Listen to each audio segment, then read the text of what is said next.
Hi friends, मैं नीलम खरे और करवा चौथ की आप सभी को हार्दिक शुभकामनाएं। और करवा चौथ पूजा के लिए मैंने ये गुलगुले बनाए हैं और बहुत कुछ बनता है मेरे यहाँ पूजा में, तो मैं सब दिखाऊंगी आपको।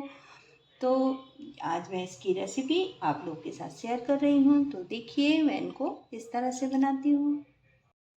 गुलगुला बनाने के लिए हम गुड़ को फुलाएंगे। तो हम जितने आटे का गुलगुला बना रहे हैं ये गेहूं के आटे से बनाते हैं।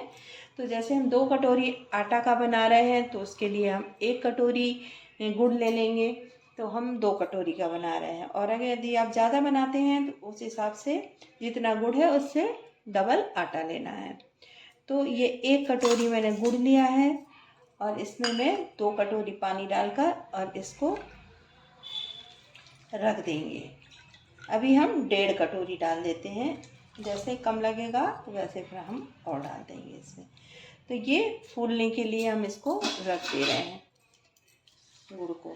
थोड़ा सा 5 मिनट में ये घुल जाएगा। फिर इसको छान कर और इसमें आटा को घोल कर और कम से कम 1 घंटे के लिए हम उसको रखेंगे, और फिर हम इसमें कुछ और दूसरी चीज़ें डालेंगे।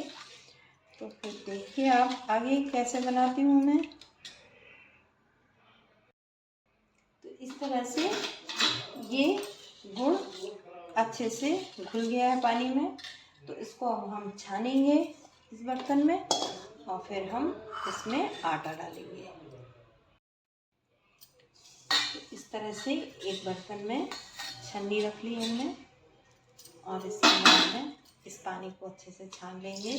कभी कभी क्या होता है कि गुड़ में कंकड़ रहते हैं, तो इसके कारण ये इसके साथ जाता है, तो इसको छान लेना चाहिए अच्छे से।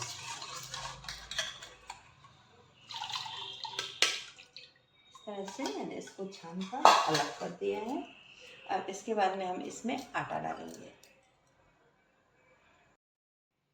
तो इस तरह से ये 1 कटोरी गुड़ के लिए हम 2 कटोरी आटा इसमें डाल देंगे।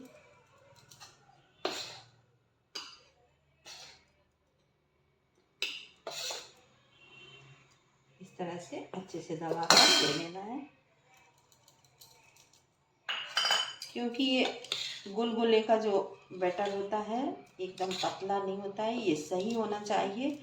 ना एकदम से गाढ़ा हो और ना बहुत पतला हो, तभी ये गुलगुले अच्छे बनते हैं। तो इसको अच्छी तरह से हम मिक्स करेंगे इस गुड़ में।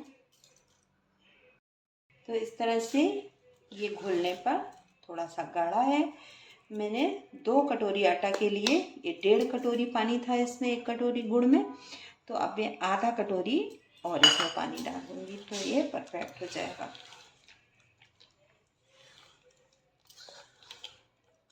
तो इस तरह से ये 1.5 कटोरी पानी, इसके बाद मैंने इसमें आधा कटोरी और डाल दिया, तो ये अब सही हो गया। देखिए ये घोल बिल्कुल सही है। अभी इसको हम 1 घंटे के लिए रखेंगे, तो थोड़ा सा और ये पतला होगा। बस ऐसा ही रखना है, बहुत अच्छे से बन गया है ये। तो इस तरह से 1 घंटे हो गए हैं और ये अच्छे से फूल गया है और थोड़ा सा लूज भी हो गया है। तो बस इसी तरह रखना है इसको। और इसमें अब मैं थोड़ा सा ये 2 चम्मच के आसपास नारियल का बूरा डाल दूंगी, और ये 1 चम्मच सौंफ है ये डाल देंगे इसमें, और ये थोड़ा सा खसखस दाना है तो इसको साफ करके रखा है, तो ये डाल देंगे। इससे ये गुलगुले का टेस्ट बहुत बढ़िया आता है। तो एक बार इस तरह से बनाइएगा आप लोग। और इसमें मैं ये थोड़ा सा मावा रखा है, 2 चम्मच मावा है ये, तो ये डाल देंगे और इसको अच्छे से मिक्स करेंगे।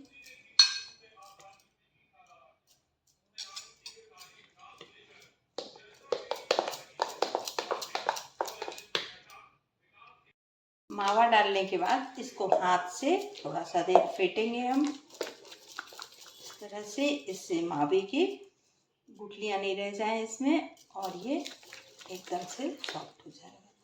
तो इस तरह से हाथों से कम 2-3 मिनट तक इसको फेंटेंगे। ये अच्छे से फेंट गया है। तो अब हम चलते हैं गैस की तरफ और गुलगुले फ्राई करते हैं। इस तरह से तेल अच्छे से गर्म हो गया है और अब हम गुलगुला फ्राई करेंगे। तो थोड़ा सा हमने डाल के भी देखा है, हो गया है। तो आप चाहें तो चम्मच से भी इस तरह से आप डाल सकते हैं और हाथ से भी डाल सकते हैं। तो जैसे आपको सही लगे आप वैसे डालिए इसको, और जितना बड़ा बनाना चाहें उतना बड़ा आप इसको इस तरह से बनाइएगा। वैसे मैं तो हाथ से बनाती हूँ, तो मैं हाथ से ही बनाऊंगी। तो हाथ से भी बहुत बढ़िया बनता है, इस तरह से जल्दी भी हो जाता है। गैस को मीडियम में रखेंगे।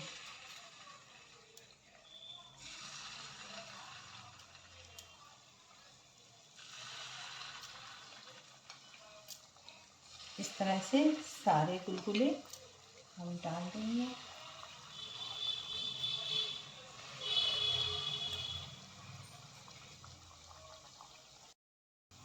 तो इस तरह से ये गुलगुले बढ़िया फूल रहे हैं। तो इसके ऊपर से इस तरह से और घी डालेंगे। गैस को थोड़ा तेज कर देंगे और इनको पलटा देंगे। तो ये बढ़िया फूल रहे हैं।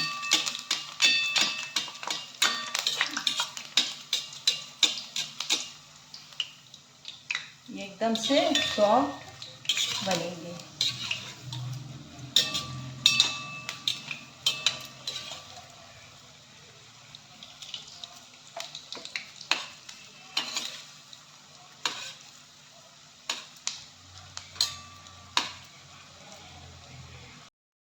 तो इस तरह से ये गुलगुले अब सीख गए हैं और अब मैं इनको निकालूंगी प्लेट में।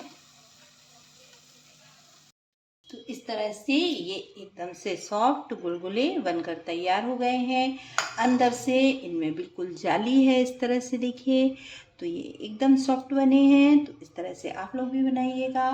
और अब मैं पूजा की तैयारी कर रही हूँ और पूजा करूँगी तो आपको दिखाऊंगी कि मैं पूजा किस तरह से करती हूँ, क्या क्या चढ़ाऊँगी। Thank you.